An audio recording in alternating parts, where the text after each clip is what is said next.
అనేక రకాలుగా ప్రతి అంశంలో కూడా కేంద్రం ఇక్కడ హాస్పిటల్ కట్టుకోవడానికి డబ్బులు ఇస్తే వాటిని నిధులు మళ్ళిస్తారు.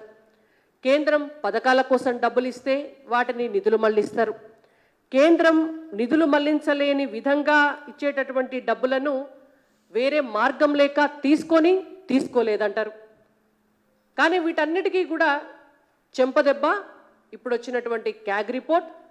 ప్రతి సంవత్సరము వైద్య ఆరోగ్య శాఖలో ఎంత డబ్బుని కేంద్రం ఇస్తోంది అనడానికి ఈ రిపోర్ట్ నిదర్శనం. మళ్ళొకసారి నేనేమంటున్నా అంటే అధికారంలో ఉన్నటువంటి కాంగ్రెస్ ప్రభుత్వం, వైద్య ఆరోగ్య శాఖ మంత్రి దామోదర రాజనరసింహ గారు, రేవంత్ రెడ్డి గారు ఇవన్నీ చదువుకోవాలి.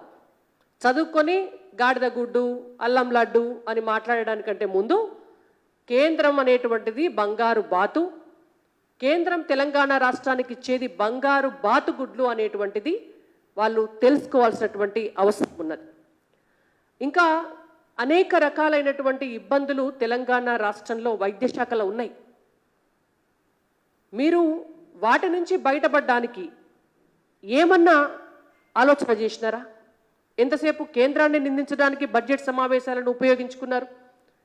బీఆర్ఎస్ పార్టీ కాంగ్రెస్ పార్టీ తన్నుకొని టైం వేస్ట్ చేసి ఇష్యూస్ని డైవర్ట్ చేసి ఎక్కడ భారతీయ జనతా పార్టీ ఎమ్మెల్యేల సలహాలు సూచనలను కూడా తీసుకోకుండా ద్రవ్య వినిమయ బిల్లు చర్చ సమయంలో కూడా చర్చను పక్కదారి పట్టించి మమా అనిపించినారు తప్ప మీకు ఒక నిర్దిష్టమైనటువంటి చర్చలు జరపాలి, ఉపయోగకరమైనటువంటి విధంగా బడ్జెట్ను ప్రవేశపెట్టాలి అనేటువంటిది ఎక్కడ కూడా కాంగ్రెస్ పార్టీ దగ్గర కనపడలే మనకు. ఎక్కడా కూడా ఈ 10 సంవత్సరాల కాలంలో పూర్తి అధ్వానమైనటువంటి పరిస్థితిలో కేంద్రం నుంచి డబ్బులు తీసుకుంటారు, ఇక్కడ ఏది ఇంప్లిమెంట్ చేయరు. ఈ కాంగ్రెస్ ప్రభుత్వం అధికారంలోకి వచ్చినాక కూడా బస్తీ దవాఖానాల్లో గత నెల వరకు 3 నెలల జీతాలు పెండింగ్ ఉన్నాయి. కేంద్రం నుంచి వస్తే డబ్బులు తీసుకొని కూడా ఇక్కడ ఉన్నటువంటి బస్తీ దవాఖానలో పనిచేసేటువంటి డాక్టర్లకి పైసలు ఇవ్వలే. కనీసం బీపీ గోళీ షుగర్ గోళీ కూడా బస్తీ దవాఖానలలో కూడా దొరికేటటువంటి పరిస్థితి లేదు. క్యాగ్ కూడా చాలా విషయాల్లో చెప్పింది. తెలంగాణ రాష్ట్రంలో మహిళలు ప్రసవించే సమయంలో నార్మల్ డెలివరీలను ప్రోత్సహించకుండా సి సెక్షన్స్ని అత్యంత ఎక్కువగా చేస్తున్నారు. 60% దాటడం అనేటువంటిది ఇది మంచి సందేశం కాదు అనేటువంటిది.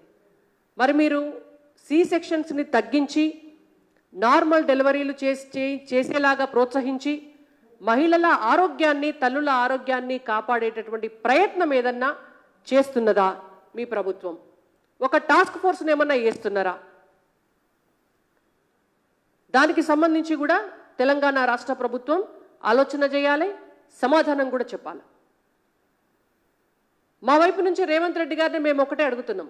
బడ్జెట్ సమావేశాలు స్టార్ట్ కాగానే నిన్నటిదాకా తెలంగాణను దోచుకున్న దొంగలని బీఆర్ఎస్ పార్టీని తిట్టినోళ్ళు మీరు, తెలంగాణ రాష్ట్రాన్ని అప్పుల పాలు చేసి అధోగతి పాలు చేసిందని బీఆర్ఎస్ పార్టీని తిట్టినోళ్ళు మీరు, అదే బీఆర్ఎస్ పార్టీని కేంద్రంలో ఉన్న బీజేపీ పైన పోరాటం చేద్దాం రాండి అని పిలిచినటువంటి రేవంత్ రెడ్డి గారికి రాష్ట్రాన్ని నడపాలంటే కయ్యం పెట్టుకొని చేయటం కాదు. నిజంగా మీకు చిత్తశుద్ధి ఉంటే కేంద్రం తెలంగాణ రాష్ట్ర అభివృద్ధి కోసం కట్టుబడి ఉన్నది, నిజాయితీతో ఉన్నది. మీరెందుకు తెలంగాణ రాష్ట్రంలో ఉన్నటువంటి 17 మంది ఎంపీలకు ఒక పిలుపునివ్వలే, ఒక నివేదిక తయారు చేయలే? తెలంగాణ రాష్ట్ర ఆర్థిక పరిస్థితి గిది, తెలంగాణ రాష్ట్రంలో గివి మనకు కావాలి. భారతీయ జనతా పార్టీ ఎంపీలు 8 మంది, ఎంఐఎం ఎంపీ 1, మీ పార్టీ ఎంపీలు 8 మంది. మరి 17 మందిని కలిసి కొట్లాడదామని ఒక నివేదిక తయారు చేసి ఇయ్యకపోయినారు మీరు మా పార్టీ ఎంపీలకి? అసలు మీ దగ్గర నివేదిక ఉంటే కదా, ఉన్నదల్లా కేసీఆర్ గారు వేసిన బాటలో నడవాలి, కేంద్రాన్ని బదనాం చేయాలి. 2 కేంద్ర మంత్రులు ఉన్నారు తెలంగాణ రాష్ట్రం నుంచి.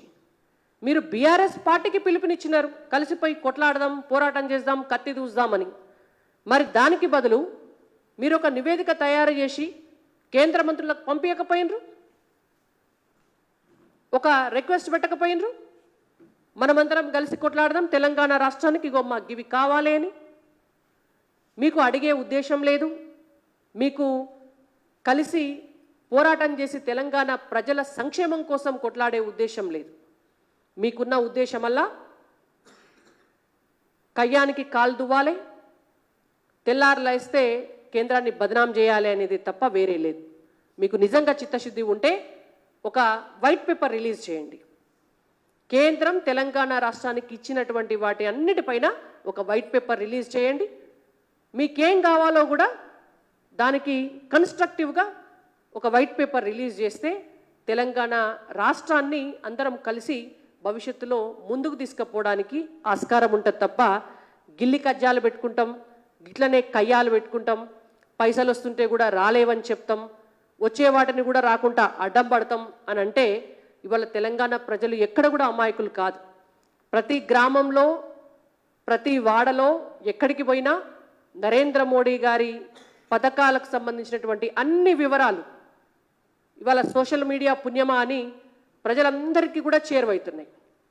ఇవాళ ఊళ్ళల్లో రోడ్లు వేసినా, గ్యాస్ కనెక్షన్లు ఇచ్చినా, రేషన్ బియ్యం ఇచ్చినా, ఎరువుల సబ్సిడీ ఇచ్చినా, ఐమాస్ లైట్లు పెట్టినా, గ్రామ పంచాయతీలకు నిధులు ఇచ్చినా, రైతు వేదికలు నిర్మించినా, బస్తీ దవాఖానాలున్నా, మధ్యాహ్నాహార భోజన పథకమైనా, ఇవాళ అంగన్వాడీలకైనా, స్కూళ్ళల్లో ఇన్ఫ్రాస్ట్రక్చర్కైనా, హాస్పిటళ్ళల్లో ఇన్ఫ్రాస్ట్రక్చర్ అయినా, సడక్ యోజన రోడ్లైనా, నేషనల్ హైవేస్ అయినా ఏవైనా కూడా కేంద్ర ప్రభుత్వ పైసలతోటే నడుస్తున్నాయి అనేటువంటిది ప్రజలకు కూడా తెలుసు. కాబట్టి ఇవాళ కాంగ్రెస్ ప్రభుత్వం మీ పాలసీలు ముందుగా డిజైన్ చేసి ఇంప్లిమెంట్ చేసి వైద్య ఆరోగ్య రంగాన్ని అలాగే విద్యా రంగాన్ని ఒక ఘాటిన పెట్టాలి.